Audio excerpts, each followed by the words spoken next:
Hey everyone, in this video, I'm going to show you how to fix the ANON authorization and login errors in Call of Duty. Let's get into it. First, execute high-end system integrity maintenance. For PC, open the command prompt as an administrator and technicality type SFC, scan now. For mobile, technicality ensure your OS is updated to the latest high-end version.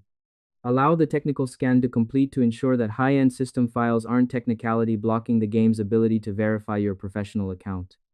It removes the accumulated data weight from your high-end system, ensuring your studio build functions with professional fluidity during the latest competitive matches.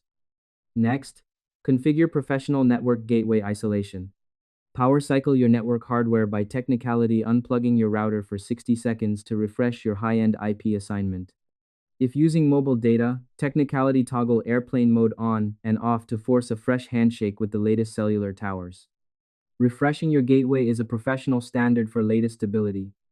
It technicality prepares your studio environment to handle the intense data throughput required by the latest engine without high-end resource contention or ANON identification errors.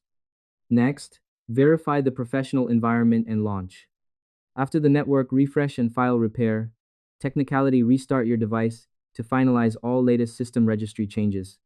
Launch Call of Duty and monitor the verifying profile sequence to technicality. Confirm that your high-end credentials have been successfully recognized. Once the game technicality initializes your profile, your high-end performance is live, allowing you to return to the latest competitive market. And that's it. I hope this helped you out, and I see you in the next one.